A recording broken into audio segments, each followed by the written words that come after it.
I had my bag half zipped when I heard his footsteps. Heavy, intentional. I didn't even have time to turn around before his voice snapped through the room. "Where do you think you're going?" Mark's tone was ice. I froze, my heart thudding in my throat.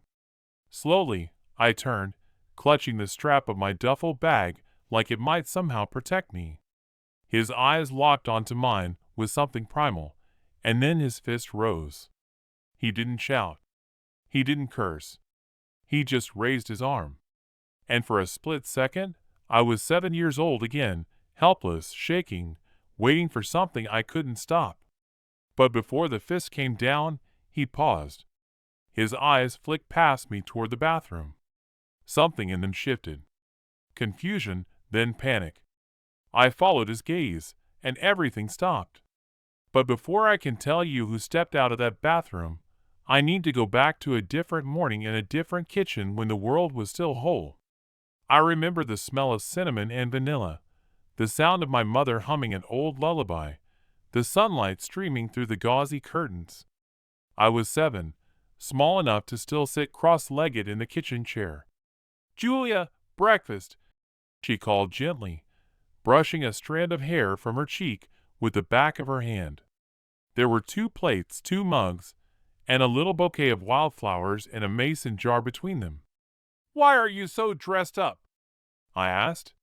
She wore her best blue dress, lipstick soft and pink, hair in a perfect braid. She smiled. "Because every day with you is a celebration," she said. "And I want you to remember that, okay?" I didn't know it was goodbye. That afternoon, we walked to the park, holding hands tighter than usual. We fed the ducks by the pond. She was quiet, too quiet. When we sat on the bench, she turned to me and asked, "Do you know how much I love you?" "A lot," I said. "And I love you even more." She kissed my forehead. "Whatever happens, remember that. Mama will always be with you right here." She touched my heart. There were tears in her eyes. "Are you crying?" I asked. "No, sweetheart. Just the wind." That night, she read me a story about a princess finding her way home. I fell asleep to the sound of her voice, soft, steady, forever. The next morning, she was gone. They said it was her heart. I didn't understand how a heart could just stop. Hearts beat forever, don't they? I kept asking everyone, "Where's Mama?" "She's sick," they said, but no one would look me in the eyes. I believed she would come back. People get sick. They get better. Mama would come home. But a week later, strangers arrived. A woman in a gray suit packed up my things and said I was going somewhere better, a place with other kids. I screamed, clung to the doorframe. "I want Mama!" I yelled until my throat burned. The woman looked me in the eyes and said flatly, "Your mother is dead. You need to grow up now." That was the moment I learned. Growing up means being alone. The state facility was cold. Long hallways that smelled like bleach and cheap cafeteria food, metal bunk beds painted institutional green. "Yours is by the window," said a stern woman named Mrs. Adler. "Bedding gets changed Wednesdays. Wake up at 7. I didn't speak.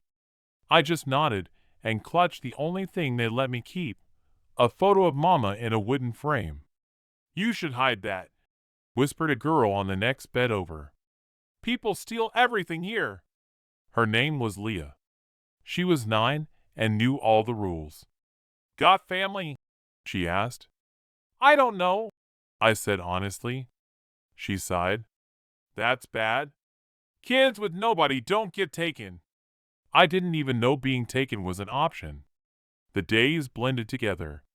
Wake up, eat, school, nap, dinner, lights out. I learned not to cry, to cut candy into 8 pieces so it would last a week. I told myself Mama was in a hospital somewhere recovering. She'd come for me. She had to. That lie was the only thing that let me sleep. Then, 6 months later, he came. A tall man in a gray suit, like the ones in courtroom dramas. The director acted like he was royalty. Julia Spencer, someone called. No one used my full name. It startled me. In the office, he looked at me for a long time. Same gray eyes as mine, same stubborn chin. Hi, Julia, he said gently. I'm your father. I stared at him. How? How do you know? He took a deep breath. After your mother passed, one of her friends contacted me. She said your name was mentioned in the obituary. I took a DNA test. The results came last week, and I signed guardianship papers this morning. My world tilted. My father? Then where had he been? Why hadn't he come for me? Why wasn't he there when Mama died? My voice barely rose above a whisper. Where were you? He dropped his gaze. I didn't know you existed. I stared at him. She didn't tell me. I wish she had. It was the first lie he ever told me. And it wouldn't be the last. He said he didn't know. That if he had, he would have come, would have fought, would have done anything. But I didn't believe him. Not then. Not when the ache of 6 months without Mama still lived in my bones. He said his name was Richard Spencer, that he lived in Charleston now, that he had a home, a wife. That Susan, his wife, was excited to meet me. But what about Mama? I asked, because even after death, I still clung to the idea that she might walk through the door any minute. She'll be looking for me. He knelt down, looking me in the eye. Julia, your mom won't be coming back. I had heard the word dead before. I just hadn't believed it. When he said it, really said it, something cracked inside me. A soundless breaking. A part of me fell away and never returned. He took me home that same day. The house in Charleston was big, bright, clean, hardwood floors that echoed beneath my sneakers. Hallways that smelled like fresh linen and lemon polish. I wanted to like it. I really did. Susan met us at the front door. She was in her early 40s, warm brown eyes, soft voice. She looked like the kind of person who never raised their voice. You must be Julia, she said, her smile calm and careful. I've been waiting to meet you. She reached out to shake my hand. I shook it back, stiff and unsure. The house smelled like cookies, not like Mama's house. Close, but not quite. Richard, can you show Julia her room? She asked. My room was huge, bigger than our entire old apartment.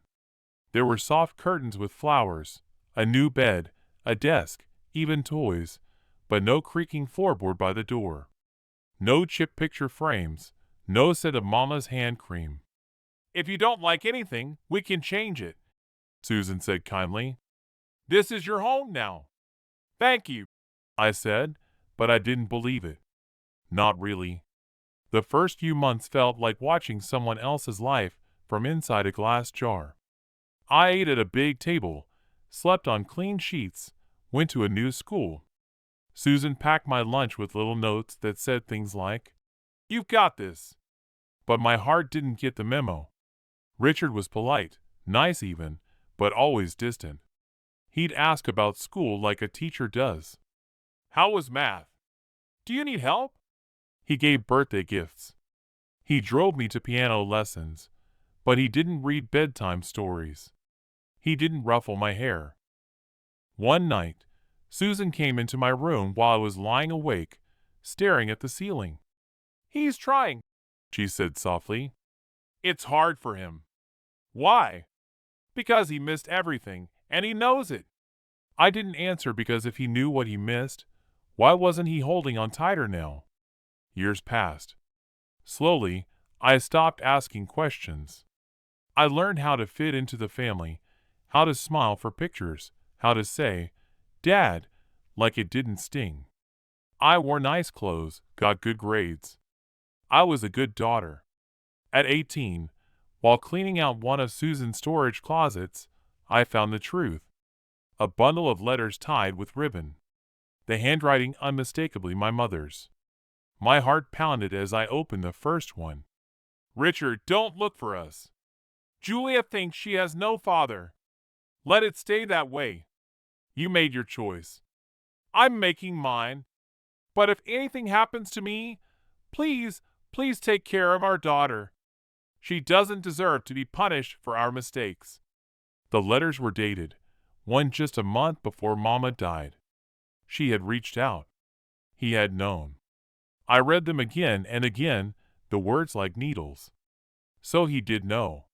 She did tell him, and he stayed away anyway. When Susan found me crying, I didn't hide the letters. I looked her straight in the eyes and asked, "Why didn't you tell me?"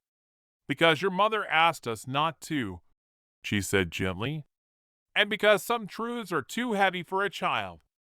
But I'm not a child anymore."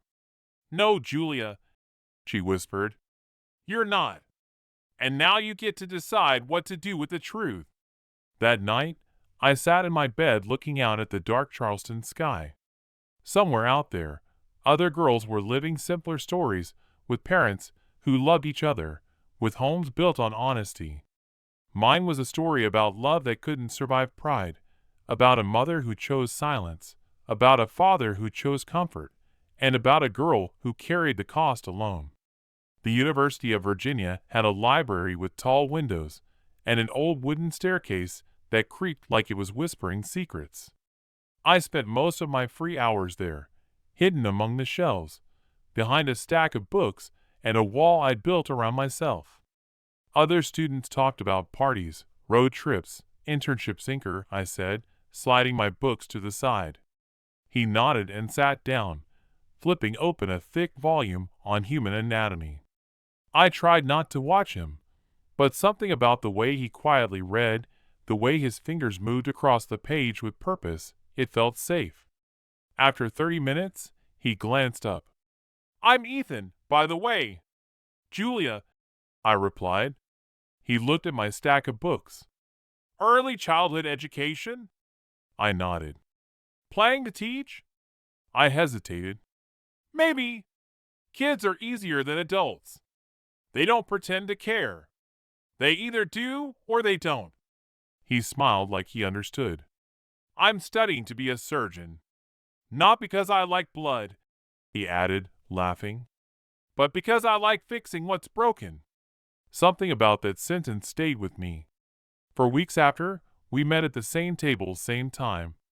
We didn't talk much, just shared space, notes, the occasional snack. But the silence between us felt different, like company, not loneliness. One day, while I was scribbling notes, he said softly, "You have beautiful hands." I blinked, confused. "What?" "Your hands," he repeated. "They're steady, precise, like a healer's." I laughed awkwardly. "I'm not a healer." "You are," he said without looking up. "You just don't know it yet." By November, we'd walk through the park together, the leaves crunching under our shoes, the wind biting our cheeks. It was the first time I'd let anyone walk that close to me. On a bench near the water, he asked, "What's your family like?" I tensed. "I live with my dad and his wife. They're good people." "And your mom?" "She died when I was 7. "I'm sorry." "It's okay." I barely remember her face, but I remember her voice. I paused, then added, "I lived in a foster home for a while before my dad found me." He didn't rush to fill the silence. Didn't ask for more, just sat with it. "I don't talk about this stuff," I admitted. "You don't have to," he said. "But when you're ready, I'll listen." I didn't know how much I needed that until then. Someone who didn't demand pieces of me. Someone who waited. Winter passed like a whispered prayer. Ethan walked me home from the library every night. He bought me tea from the vending machine, helped me with projects, remembered when I had tests. We still didn't call it love, but it was quietly growing real. One night in February, while snow fell outside and the world felt hushed, I told him, "My mom died alone. And for years, I thought she'd come back. Every time I saw a woman with the same perfume, every time I passed a bakery." He didn't interrupt. He just wrapped his arms around me. Not possessively, not hungrily, just there, steady. Thank you, I whispered. For what? For not saying stupid things like everything happens for a reason. Time doesn't heal everything, he murmured. Sometimes it just teaches us how to live with the ache. That was the moment I knew he saw me. Not the good grades, not the obedient daughter, me. And I was beginning to believe I could be someone worth loving. He was everything Ethan wasn't. Confident, established, sharp in a way that impressed professors and made other students lean in. His name was Mark Caldwell, one of the youngest adjunct lecturers in the School of Education. He noticed me after a presentation, complimented my poise, my clarity, my presence. He said I had potential, that I just needed someone to bring it out. At first, it was flattering. His attention felt like validation, like finally someone who knew the world saw me and thought I belonged in it. He took me to expensive restaurants, introduced me to his colleagues, called me exceptional and rare. When Ethan wrote to me about the opportunity in Europe, 3 years, prestigious clinics, a once-in-a-lifetime experience, I froze. He asked me to come with him, to marry him. I want a life with you, he said. We can build it together. But I was afraid. Afraid of leaving everything behind. Afraid of choosing the unknown. I need time, I told him. He gave me space. Weeks, then months. And in that space, Mark filled the silence. He made me feel important, not soft, not damaged. Important. The wedding was exactly what people imagined success looked like. Crystal chandeliers, white roses, imported champagne, guests in tailored suits murmuring how lucky Mark was. Even Susan seemed overwhelmed by it all. In the dressing room before the ceremony, she touched my veil and asked gently, "Are you happy?" I smiled at her through the mirror. "Mark is a good man." "I didn't ask about Mark," she said softly. "I asked about you." I didn't know how to answer that. During our honeymoon, Mark was generous, thoughtful, polished. He talked about buying a condo in a trendy district, about saving for investment properties, about building a future that made sense. Then one night, I asked, half joking, what he'd think if we had a baby sooner than planned. He set down his wine glass. "Why rush into chaos when we're finally on track?" "Chaos?" I laughed. "That's what you'd call a baby." He reached across the table, covered my hand with his, smiled tightly. "Julia, I'm just being practical. I love you, but there's a right time for everything." That was the first time I felt something cold coil around my heart. Still, I nodded. I agreed because that's what good wives do. I started teaching at a local elementary school. Mark advanced in his department. Every photo of us looked perfect, his arm around my waist, my smile practiced to the point of muscle memory. But there were signs, little corrections, subtle jabs. "You're wearing that to the dinner party. Don't speak too much about your upbringing. It makes people uncomfortable. I know you mean well, but let me handle the serious conversations." I told myself he was just trying to help, to protect our image, that it was normal to feel out of place next to a man like him. Then came the first pregnancy, unexpected, delicate. I was terrified and thrilled all at once. I bought a tiny yellow onesie and hid it in my drawer, imagining the day I'd show him. But when I finally told him, smiling, nervous, hopeful, his face didn't soften. "What the hell were you thinking?" he snapped. I wasn't trying. We talked about this. You're not ready. This wasn't the plan." Tears welled in my eyes. "But it's our baby. It's your mistake." I should have walked away then. Should have packed my bag and run, but instead I whispered, "I'm sorry." And he said, "It's too late for sorry. You'll have it, but next time ask first. Ask for permission." That was the night I realized the man I married didn't love me. He loved control, and I had just handed him everything he needed to tighten the grip. Her name was Emily. She arrived in early spring, wrapped in the softest pink blanket the hospital provided. She had my eyes and a softness in her that made my heart ache. For the first time in years, I felt something close to peace, something like joy. I thought maybe, just maybe, Mark would soften too. He didn't. He showed up late, peeked at her through the nursery window, hands in his pockets like a man surveying an investment. "She looks fine," he said, then kissed my forehead and left. At home, he became meticulous. Every hour of sleep, every feeding, every cry was a disruption, a fault, a failure on my part. "Why is she crying again?" he'd snap. "She's a baby, Mark. Other mothers get their kids to sleep. Why can't you?" I started memorizing the creaks in the hallway so I could rock her without him hearing. I sang lullabies I barely remembered from my own childhood, tears rolling down my cheeks as I whispered, "It's okay. Mama's here." But I wasn't sure how much longer I could say that and mean it. Mark didn't hit me then. Not yet. But the words bruised just the same. "You've let yourself go. You used to care about how you looked. Don't become one of those women who blames the baby for being lazy." I stopped looking in mirrors, stopped wearing makeup.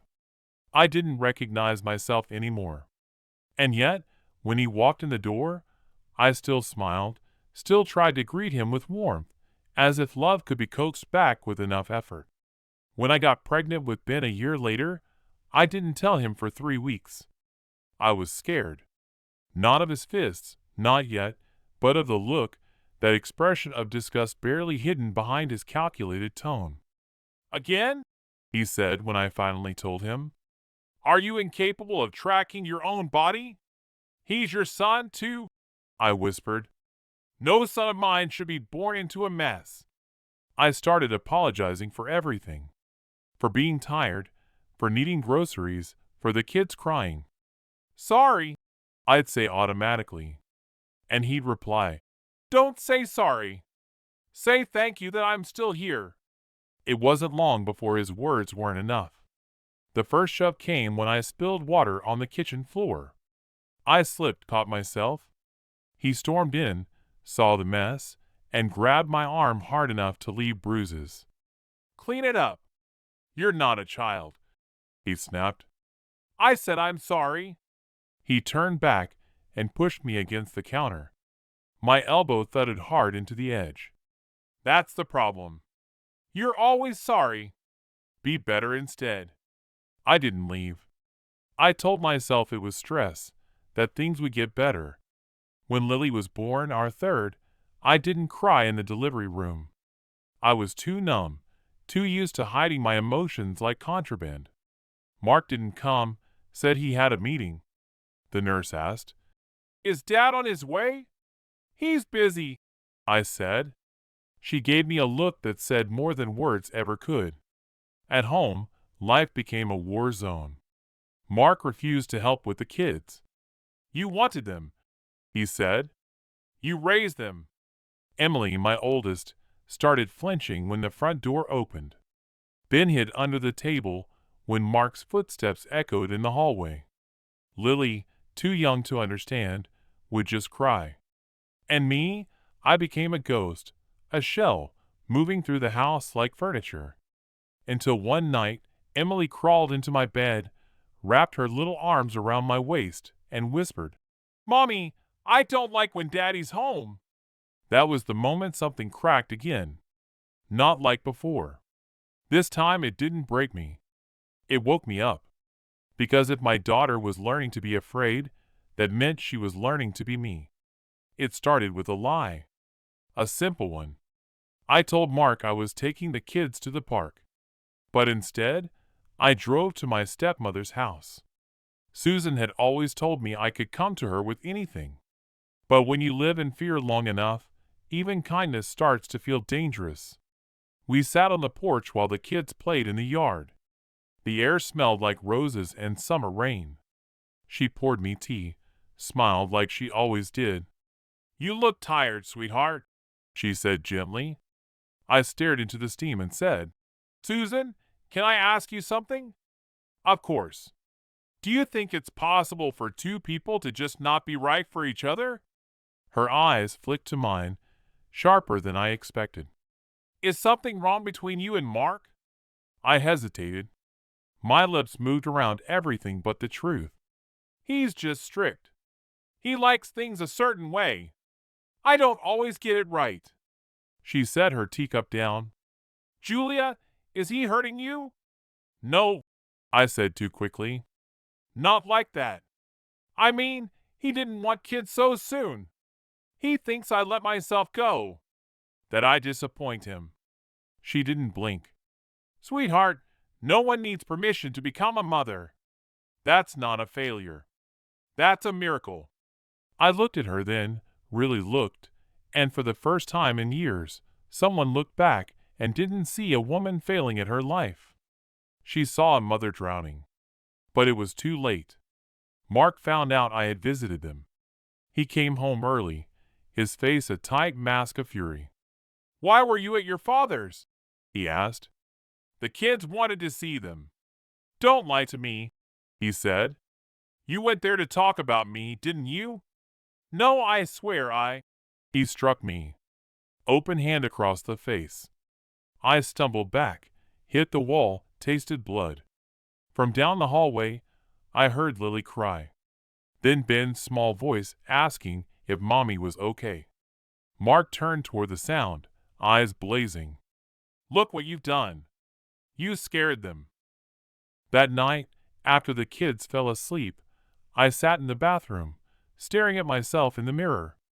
My lip was split, my cheek already swelling. My own face looked like a stranger's, and that stranger whispered, "This isn't love. This isn't life." I remembered the number Susan had once written on the back of a grocery receipt, a women's shelter. I had hidden it inside an old cookbook. My hand shook as I pulled it out, dialed. The woman on the other end had a calm voice. "This is the Women's Help Center. Are you safe right now?" "No," I whispered. "My husband, he hurts me, and the kids see it. We can help," she said. "Do you have somewhere to go?" "No, just my dad's house. But he'll find us. We'll help you stay hidden," she promised. "How many children?" "3. All under 7. Then we'll move quickly. Come in the morning." I hung up, cried silently on the bathroom floor, not out of fear, out of relief. But I wasn't fast enough. Mark came home early from the gym. "Who are you talking to?" he asked from the hallway. "A friend," I said too fast. "What friend?"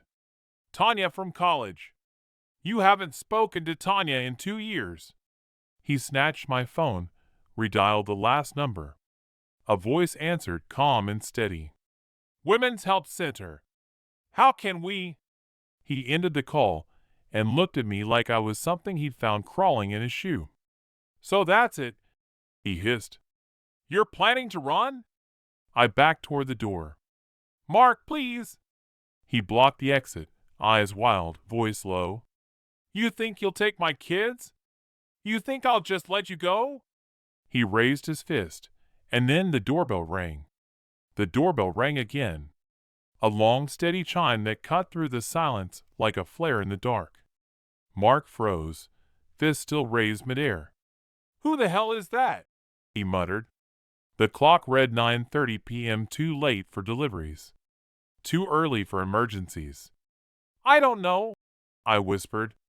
My voice trembled so badly it barely sounded like mine. He grabbed my arm, shoved me toward the entryway. "Open it. And if you say one wrong word—" He didn't finish the threat.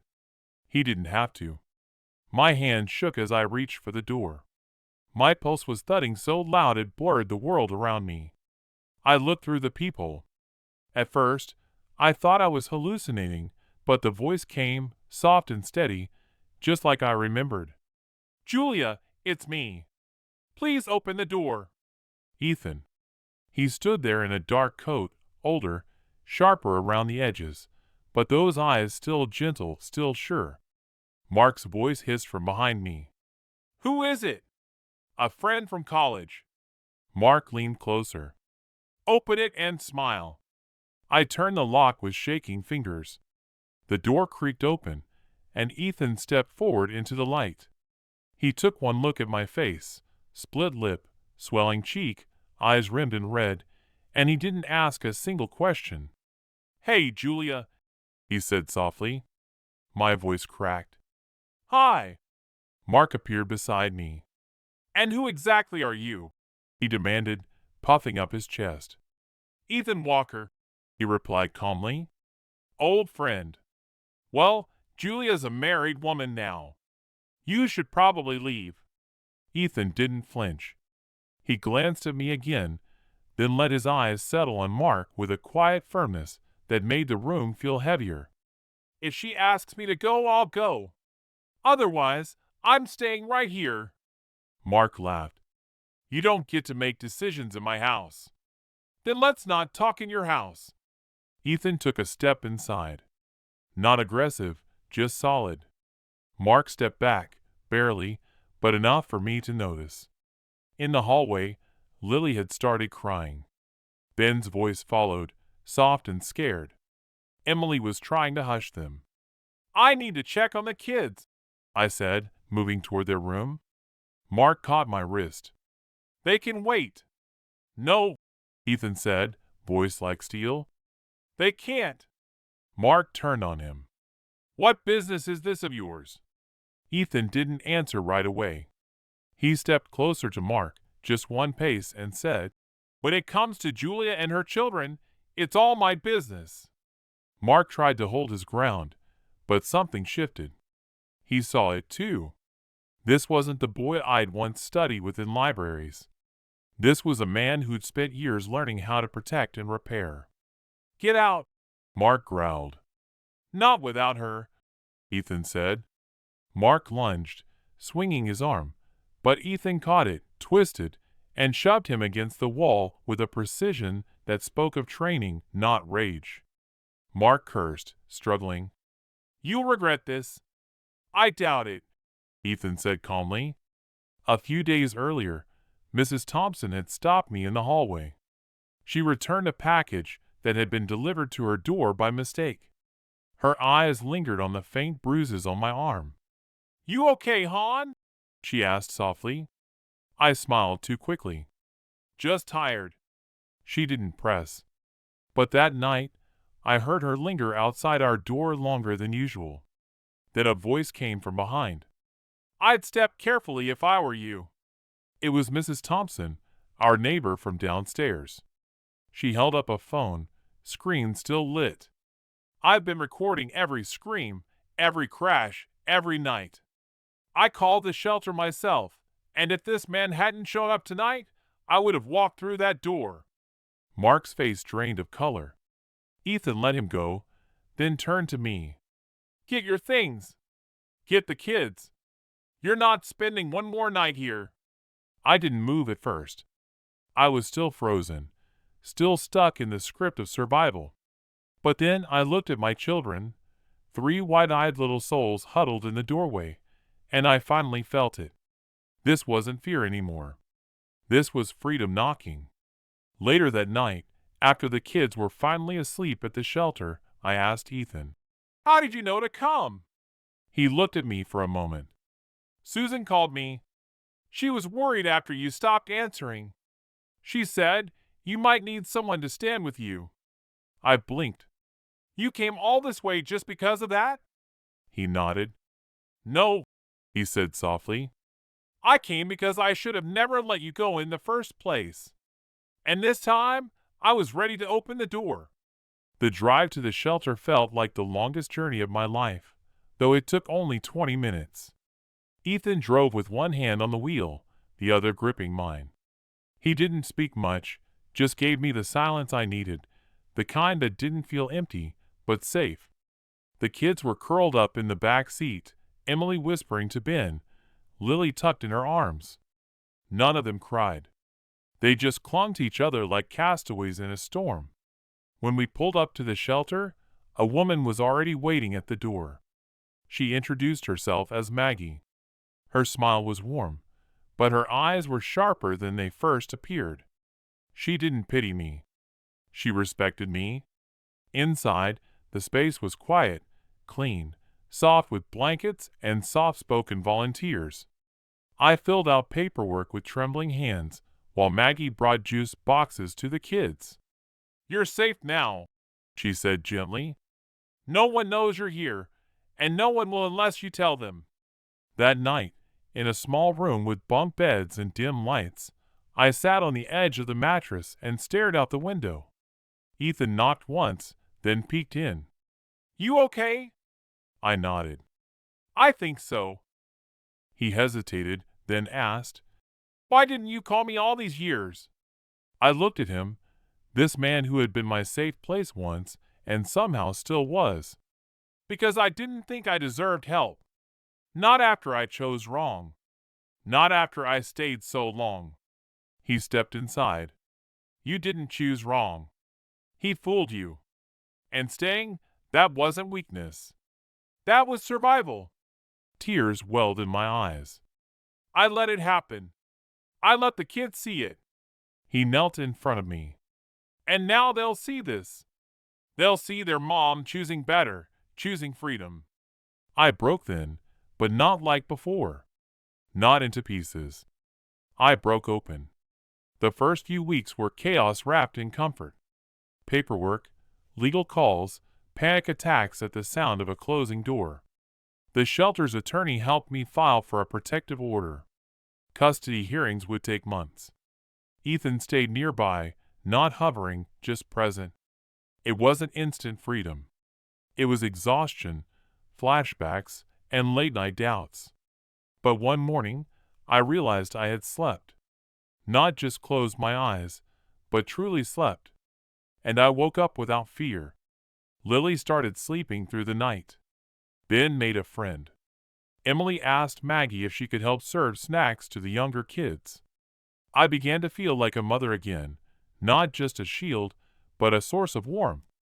Mark tried to reach out once. He sent an email through a mutual contact. Said he regretted how things ended. Said he missed the kids. I didn't reply. I sent it to the shelter's legal advisor. By the end of the month, I had filed for divorce. Full custody. No visitation without supervision. My father visited. He cried when he saw me, apologized for not noticing sooner. Susan held my hand and said, "You didn't fail, Julia. You endured, and now you rise." One afternoon, Ethan showed up with a small box.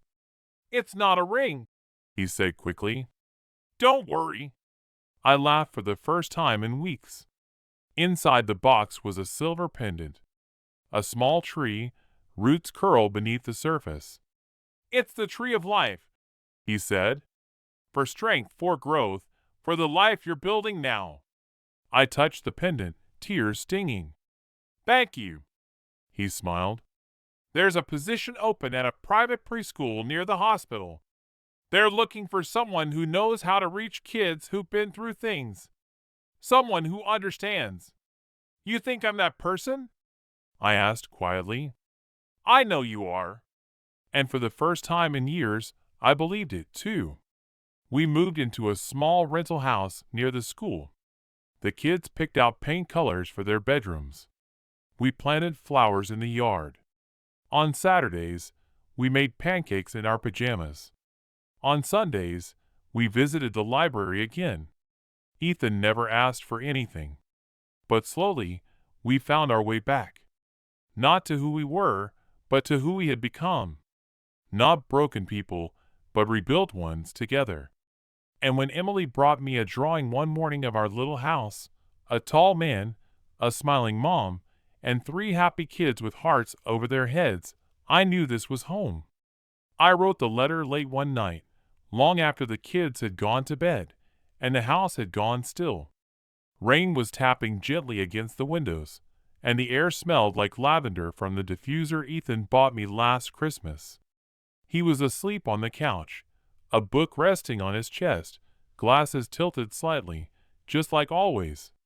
I opened my laptop, stared at the blank document, and typed, "To the man I once married." I paused. That phrase alone felt like a lifetime. "You once told me I was lucky you stayed, that no one else would want me, that I was too soft, too messy, too ordinary to ever be enough. For years I believed you. I shrank myself to fit the version of me you preferred. Smaller, quieter, compliant. I walked on eggshells so often I forgot how solid ground was supposed to feel. But here's what you never realized.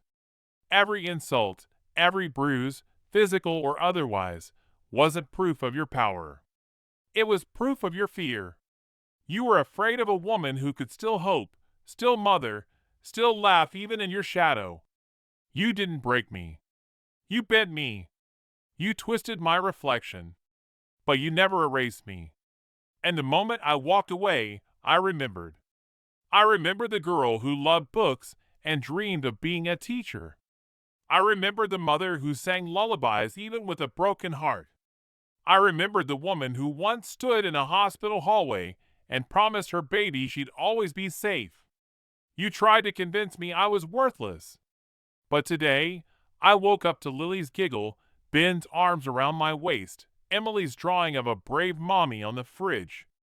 Today, I walked into a classroom and met 5 children who've lived through storms, children who looked at me and saw someone who gets it, someone who stayed.